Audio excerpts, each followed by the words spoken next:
Nais kong magtanong sa inyong lahat ng isang katanungan pagkatapos gumamit ng banyo araw-araw, agad ba ninyo itong ifina-flush o sumisilip muna kayo? Alam kong medyo kahiya-hiya ang tanong na ito, ngunit para sa ating kalusugan, kailangan nating seryosohin ang bawat bagay na inilalabas ng ating katawan. Simula ngayon, ituring po natin ang bawat paggamit ng banyo bilang isang libre at agarang physical check-up. Bago mag-flush, maglaan ng dagdag na 10 segundo para sumilip. At baka makakita ka ng isang senyalis na makapagliligtas ng iyong buhay.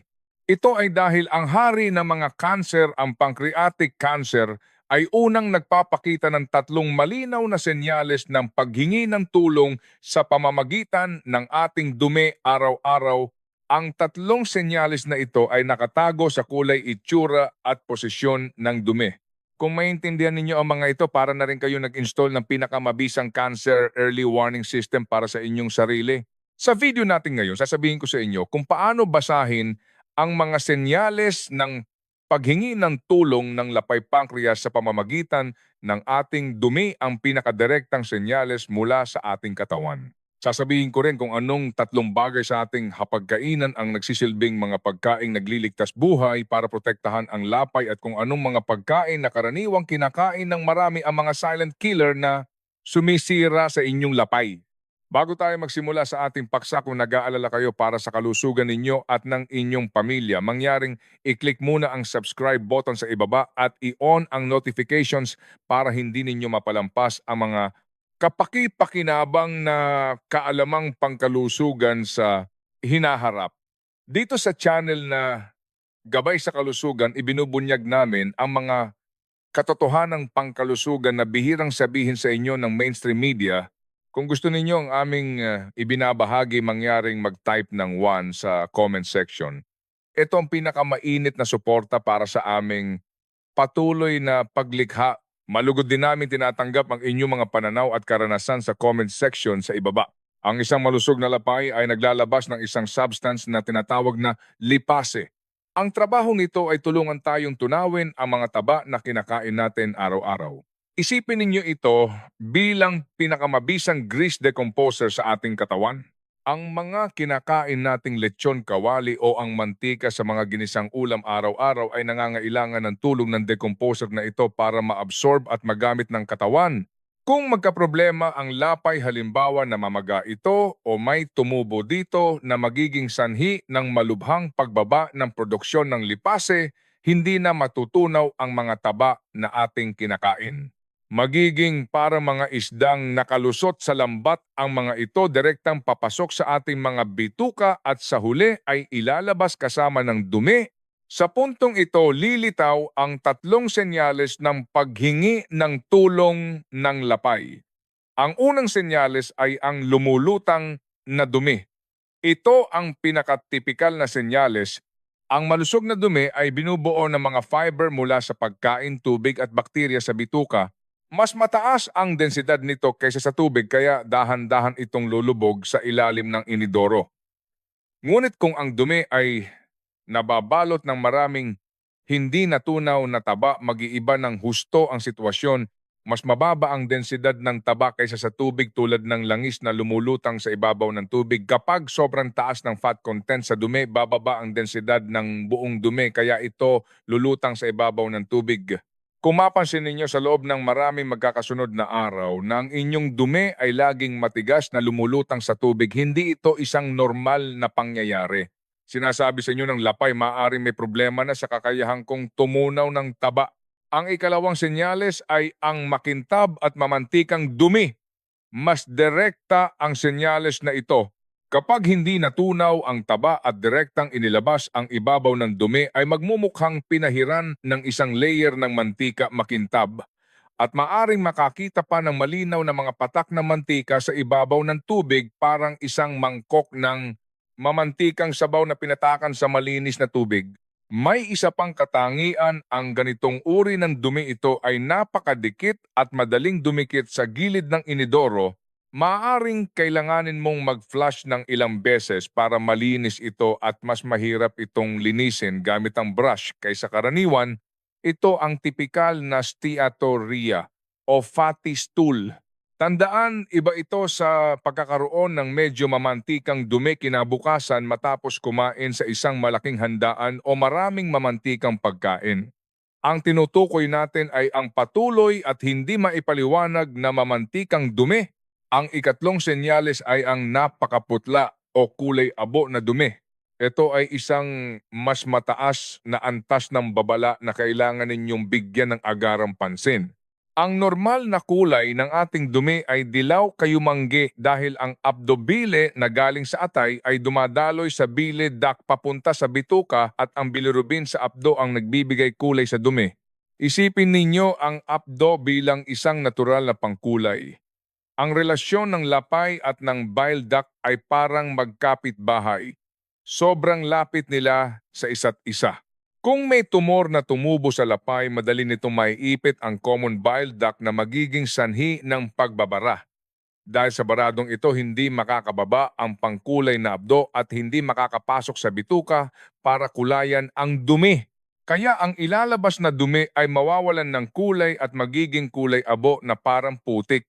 Kasabay nito ang abdo na hindi makababa ay babalik sa daluyan ng dugo. Para mailabas ng katawan ang sobrang bilirubin na ito, kailangan itong idaan sa mga bato kidneys at ilabas sa pamamagitan ng ihi. Kaya kasabay ng pagkakaroon ng kulay abong dumi, madalas itong may kasamang isa pang penomenon. Ang kulay ng ihi ay nagiging napakaitim parang matapang na tsaa o kahit toyo. Ang dalawang senyalis na ito, maputlang dumi at maitim na ihi, ay laging magkasama. Sila ay malinaw na tanda ng biliary obstruction at kailangang suriin agad sa ospital. Mangyaring tandaan ng mabuti ang tatlong senyales na ito, lumulutang, mamantika at kulay abo. Ito ang pinakamalakas na sigaw ng paghingi ng tulong ng inyong lapay. Bukod sa mga senyales sa dumi, kapag humihina ang function ng lapay, magkakaroon din ng sunod-sunod na reaksyon ang ating buong katawan. Mangyaring ikumpara ang inyong sarili sa sumusunod na 6-point self-check para sa mga babala ng lapay. Una, pagkapagod na tagos sa buto. Hindi ito ang karaniwang pagod na nararamdaman natin mula sa trabaho o pag-aalaga ng apo na nawawala pagkatapos matulog. Ito ay isang patuloy, hindi maipaliwanag at malalim na pagkapagod na parang naubos ang lakas ng iyong katawan. Kahit wala kang ginagawang mabigat, palagi kang walang gana.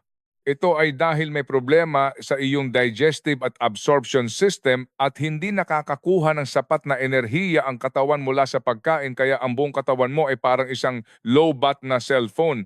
Ikalawa, bigla ang pagkawala ng gana kumain. Ang paborito mong ulam noon ngayon ay ayaw mo nang tingnan. Lalo na sa mga mamantikang pagkain, magkakaroon ka ng likas na pag-ayaw. Kapag naamoy mo ang usok ng ginigisang pagkain, nasusuka ka na. Kapag kumakain, ilang subo pa lang pakiramdam mo ay busog na busog ka na at parang nabara ang pagkain sa iyong tiyan.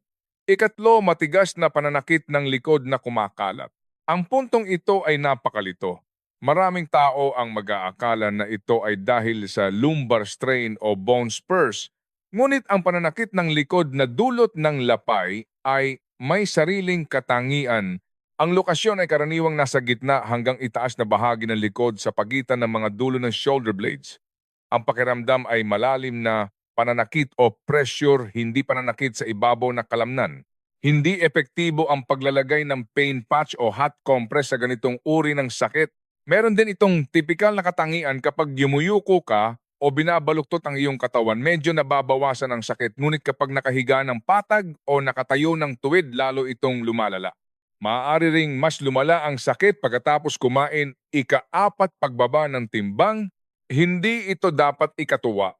Kung walang sinasadyang pagdidiyeta o pagdadagdag ng ehersisyo at sa loob ng 1 o 2 buwan ay bumaba ang iyong timbang ng higit sa 5%, halimbawa, 1 taong may timbang na 60 kilo ay biglang nawalan ng 3 kilo o higit pa. Ito ay tiyak na isang mapanganib na senyales. Ibig sabihin nito, mas marami ang ginagastos na sustansya ng katawan kaysa sa naa-absorb nito. Ikalima, unti-unting paninilaw ng mga mata at balat. Ang sintomas na ito ay may parehong prinsipyo sa naunang nabanggit na kulay abong dumi. Parehong dahil sa pagbabara ng bile duct na nagiging sanhi ng pagbalik ng bilirubin sa dugo na tinatawag sa medisina na jaundice. Ang unang bahaging apektado ay ang puti ng mata sclera na dahan-dahang naninilaw at pagkatapos ay ang balat sa buong katawan, ika-anim pangangati ng balat na hindi matiis. Ang pangangating ito ay hindi tulad ng kagat ng lamok o tuyong balat. Ito ay sanhi ng bile salts na namumuo sa ilalim ng balat at nag-i-stimulate sa mga nerve endings. Kadalasan ito ay sa buong katawan at lalong lumalala sa gabi na nagiging sanhi ng hirap sa pagtulog. Hindi dapat baliwalain ang alinman sa anim na babalang ito mula sa lapay. Okay, ngayong alam na natin ang mga mapanganib na senyales, mas kailangan nating matutong maging proaktibo sa pagprotekta sa ating lapay. Ang pinakamahusay na gamot ay wala sa mga mamahaling supplement. Ito ay nasa pinakakaraniwang palengke sa ating paligid. Ngayon, irerekomenda ko sa inyo ang 3 mura ngunit masustansyang pagkain para protektahan ang lapay. Ang una ay repolyo. Ang repolyo ay tinaguriang natural na gamot para sa tiyan at bituka. Ang pangunahing sandata nito ay angaman nito sa isang bihirang sustansya, ang vitamin U. Ito ay isang mabisang anti-ulcer factor na nagpoprotekta at nag-aayos ng mucous membrane ng ating digestive tract, kasama na siyempre ang lapay. Para mapanatili ang pinakamaraming vitamin U, ang pinakamahusay na paraan ng pagluto ng repolyo ay ang mabilisang paggisa sa malakas na apoy. Ibabad muna sa tubig na may kaunting asin sa loob ng 10 minuto para matanggal ang mga natitirang pestisidyo. Pagkatapos sa mainit na kawali na may malamig na mantika, igisa sa loob ng 2 minuto.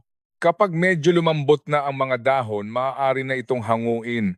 Huwag itong lutuin ng matagal, kung hindi ay masasayang lang ang sustansya. Ang pagkain ng isang dakot na kasing laki ng kamao araw-araw ay makakatulong na magbigay ng magandang proteksyon. Ang ikalawa ay spinach o espinaka. Ang spinach ay isang pangunahing panlaban sa pamamaga. Mayaman ito sa flavonoids at folic acid na parehong malalakas na antioxidants na tumutulong sa ating katawan na alisin ang mga mapaminsalang free radicals, bawasan ang panloob na pamamaga at lumikha ng isang payapa at matatag na kapaligiran para sa lapay. Ang oras ng pagluluto ng spinach ay dapat bilangin sa segundo. Golden 20 seconds. Pagkatapos kumulo ng tubig, maglagay ng kaunting asin at mantika, ilagay ang spinach at bilangin mula 1 hanggang 20 at agad itong hanguin. Sa ganitong paraan matatanggal ang karamihan sa oxalic acid habang napapanatili ang pinakamaraming folic acid at flavonoids. Pagkatapos hanguin, lagyan ng kaunting dinikdik na bawang at sesame oil at mayroong ka ng masarap at malusog na side dish para sa lapay. Ang ikatlo ay pulang ubas. Ang esensya ng pulang ubas ay wala sa laman nito kundi sa balat at mga buto nito. Naglalaman ito ng isang kahanga-hangang substance na tinatawag na resveratrol. Ito ay isang top tier na antioxidant, anti-aging at anti-cancer na sangkap. Ang tamang paraan ng paghugas ng ubas, huwag tanggalin isa-isa ang mga bunga bago hugasan dahil madaling makapasok ang tubig sa laman. Dapat ilagay ang buong kumpol sa tubig, magdagdag ng 1 kutsaritang harina o gawgaw at dahan-dahang haluin at ibabad ng ilang minuto. Ang harina ay may malakas na kakayahang sumipsip ng dumi na mag-aalis ng alikabok at iba pang dumi sa ibabaw. Pagkatapos ay banlawan ito ng malinis na tubig. Ang pinakamahusay na paraan ng pagkain nito ay nguyain ng maigi ang balat at mga buto bago lunukin. Kahit medyo mapakla ang lasa doon, nakapaloob ang sustansya. Ang pagkain ng isang maliit na kumpol, mga 15 hanggang 20 piraso araw-araw, ay isang mahusay na paraan upang protektahan ang lapay at maging ang cardiovascular system. Ang 3 kayamanang ito ay maaari ninyong pagsamahin ng ganito. Sa umaga, kumain ng ilang piraso ng ubas bilang pampagana. Sa tanghali, 1 platong blanched spinach at sa gabi, ginisang repolyo. Kung ipagpapatuloy ninyo ito, tiyak na magpapasalamat ang inyong lapay. Pagkatapos nating pag-usapan ang mabubuti, kailangan din nating pag-usapan ang masasamang pagkain. Para sa lapay, ang ilang pagkain ay parang lason. Kailangan nating ilagay sila sa ating blacklist. Ang sumusunod na 6 na uri ng pagkain ay mga nakatagong mamamatay tao sa ating hapagkainan na unti-unting sumisira sa ating lapay. Mangyaring itatak ang mga ito sa inyong isipan. Una, mga processed meat products, longganisa, hamon, bacon, meat, floss at iba't ibang uri ng meatball tulad ng fishball at squid ball. Para mapreserba at mapasarap ang mga pagkaing ito, dinadagdagan sila ng maraming nitrites. Kapag pumasok ang nitrite sa ating katawan, nagiging malakas na carcinogen ito na tinatawag na nitrosamines na may direktang nakalalasong epekto sa lapay. Ikalawa, mga pagkaing pinirito sa mataas na temperatura, fried chicken, bicho-bicho french fries at pritong meatballs. Kapag ang pagkain ay pinirito sa langis na may temperatura na higit sa 180 degrees Celsius, naglalabas ito ng maraming carcinogens tulad ng acrylamide at benzoperin. Kasabay nito, ang sobrang pagkonsumo ng taba ay parang pinipilit ang lapay na mag-overtime ng husto. Sa katagalan, mapapagod at masisira ang lapay. Ikatlo, refined sugar at iba't ibang matatamis, kabilang dito ang puting asukal, rock sugar, iba't ibang syrup at mga nakatagong asukal sa mga dessert, biskwit, milk tea at fruit juice. Kapag pumasok ang mga asukal na ito sa katawan, mabilis nitong pinapataas ang blood sugar at kailangan maglabas ng maraming insulin ang lapay para rumesponde. Sa katagalan, magiging magulo ang function ng lapay at maaari pa itong masira. Ikaapat, lahat ng inuming may alkohol. Ang pinsala ng alcohol sa lapay ay direkta at matindi. Pinapasigla nito ang lapay na maglabas ng sobrang pancreatic juice habang maaari rin nitong maging sanhi ng hirap sa pagdaloy ng mga juice na ito palabas. Ang mga pancreatic juice na ito na may malakas na kakayahang tumunaw ay maiipon sa loob ng lapay at magsisimulang tunawin ang sarili nitong tissue na magiging sanhi ng acute o chronic pancreatitis. Ang paulit-ulit na pancreatitis ay isang kinikilalang high risk factor para sa pancreatic cancer. Ika-5, mga pagkaing may mataas na saturated fat. Bukod sa mga pritong pagkain, kasama rito ang matatabang karne, lamang loob, cream, mantikilya at full cream milk. Ang mga pagkaing ito ay nagdudulot din ng mabigat na pasanin sa trabaho ng lapay na tumunaw ng taba. Ika-6, mga pagkaing maalat at delata o binuro tulad ng atsara, tuyo, bagoong at iba pa. Ang dieta na mataas sa asin ay sumisira sa gastric mucosal barrier at nagdudulot ng pamamaga. Ang ganitong inflammatory environment ay maaari ring makaapekto sa kalapit na lapay na nagpapataas ng panganib ng sakit nito. Bukod sa pagkain, ang ilang magagandang gawi sa ating buhay ay mahalaga rin para sa kalusugan ng lapay. Una, kumain lamang hanggang 80% na busog. Ang pagkain sa takdang oras at tamang dami ay ang pinakamahalaga. Hayaan ang lapay na masanay sa isang regular na ritmo ng pagtatrabaho. Huwag magpalipas ng gutom at pagkatapos ay kumain ng sobra-sobra. Ikalawa, ang paraan ng pagluluto ay dapat bumalik sa simpleng paraan. Mas madalas gumamit ng steam, pakuluan, nilaga o blanched. Sa ganitong paraan, mapapanatili ang pinakamaraming sustansya ng pagkain at mababawasan ang pasanin sa lapay. Tandaan ang 3 prinsipyo: bawasan ng mantika, asin at asukal. Ikatlo, uminom ng tamang tubig. Ang pinakamahusay na inumin ay palaging maligamgam na tubig. Pwede rin ang tsaa na walang asukal o soy milk na walang asukal.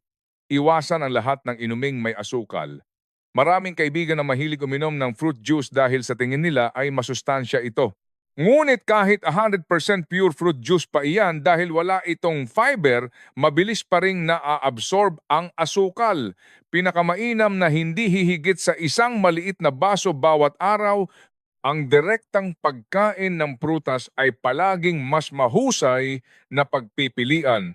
Ika-4, umidlip sa tanghali para mag-ipon ng lakas.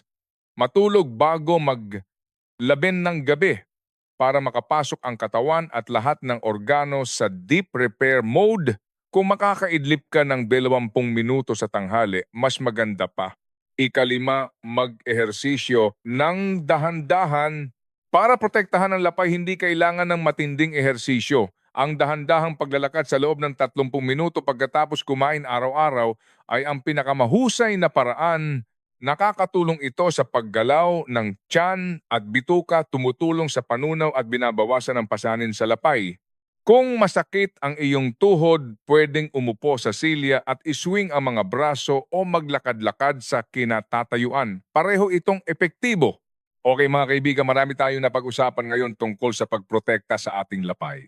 Mula sa kung paano basahin ang mga senyales ng paghingi ng tulong sa inidoro hanggang sa 3 mahahalagang pagkain at ang blacklist sa ating hapagkainan at pati na rin ang maliliit na magagandang gawi sa buhay. Hindi sapat na pakinggan lang ang kaalaman, ang pinakamahalaga ay isabuhay ito. Sana ang mga narinig ninyo ngayon ay tunay na makapasok sa inyong buhay, maging isang ugali na sumilip muna bago mag-flush sa umaga, maging motibasyon ninyo na unahing piliin ang repolyo at spinach sa palengke at maging determinasyon ninyo sa pagtanggi sa mga inuming may asukal.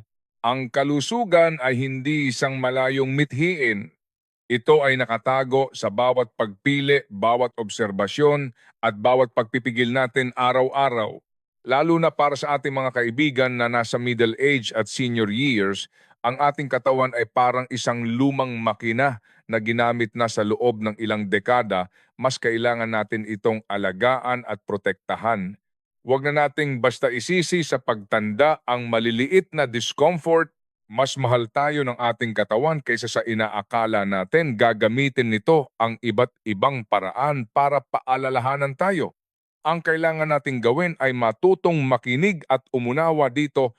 Kung sa tingin ninyo ay nakatulong ang nilalaman ngayon, huwag mag-atubiling i-like at i-share ito sa mga taong nangangailangan sa inyong paligid. Ang simpleng kilos ninyong ito ay maaaring makatulong sa kanila na maiwasan ang isang krisis sa kalusugan nang hindi ninyo namamalayan. Magkita-kita tayo sa susunod na video.